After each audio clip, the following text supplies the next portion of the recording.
Bonjour et bienvenue à tous. Malgré ce que l'on peut croire, la nature est très dangereuse et dans certains cas, nous pouvons rencontrer des animaux qui, en plus de ne pas entretenir la meilleure relation avec les humains, sont vraiment dangereux pour notre santé. Dans certains cas, ces créatures paraissent totalement innocentes, jusqu'à ce que vous vous approchiez d'elles.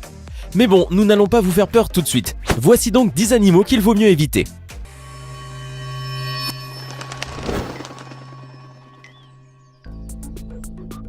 L'hippopotame. Dans les dessins animés, les hippopotames sont souvent représentés comme des animaux gros, drôles ou même maladroits. Toutefois, comme cela arrive souvent, la réalité est très différente de ce qui se passe à l'écran. Il est clair que les hippopotames ont un gros ventre et des pattes courtes, mais en même temps ils possèdent une peau épaisse qu'il est très difficile de pénétrer, ainsi que des crocs énormes et forts. Ne vous laissez donc pas tromper par son côté pâteau, car avec ses dents tranchantes, l'hippopotame peut facilement mordre un petit bateau. Si vous vous retrouvez donc un jour dans l'habitat de ces énormes animaux, le guide vous avertira certainement qu'en aucun cas vous ne pouvez vous balader sur le chemin de l'hippopotame. Non pas parce que l'hippopotame sera fâché ou parce que vous altérerez son mode de vie, mais plutôt parce que, en cas de danger, l'animal effrayé sortira en courant à une vitesse phénoménale, balançant dans les airs tous les malheureux touristes sur son chemin. De plus, l'hippopotame est un animal totalement imprévisible. À un moment, il est heureux et se détend dans l'eau, et l'instant d'après, il se transforme en un monstre agressif prêt à tout piétiner sur son passage. Le ténia. Cette créature est un peu différente de toutes les autres de cette vidéo, mais même ainsi, nous devons d'en parler. Vous savez certainement que le fait d'avoir certains parasites dans le corps est une mauvaise chose. Ces créatures détériorent les organes, affectent le système immunitaire et aspirent carrément la vie à n'importe quelle créature qu'ils pénètrent. Bien que la plupart des personnes souffrant de ténia vivent dans des pays pauvres, le nombre des personnes touchées dépasse les 50 millions.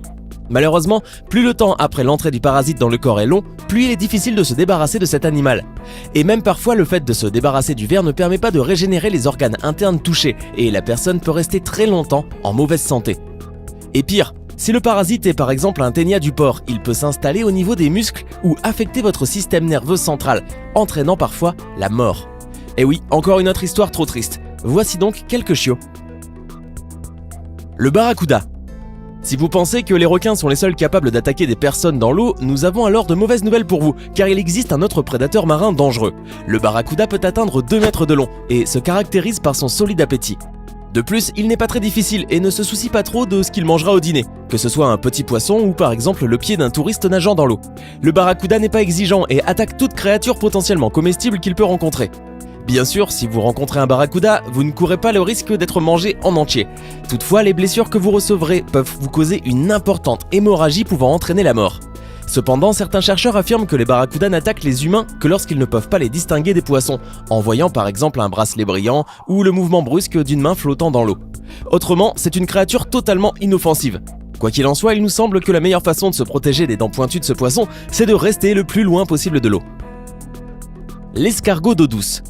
Comment une créature qui ne possède même pas de dents peut-elle être dangereuse pour les humains? Bon, c'est très simple. Dans les réserves d'eau douce, les ordures s'accumulent souvent, ce qui favorise la reproduction de nombreux parasites, comme les schistosomes, qui vivent à l'intérieur des corps de ces escargots innocents. En pénétrant dans le corps humain, les schistosomes entraînent une douleur sévère au niveau de l'estomac, un étouffement, des quintes de toux ainsi que des troubles intestinaux et un tas d'autres symptômes désagréables, dont la paralysie et une souffrance mentale. Quels escargots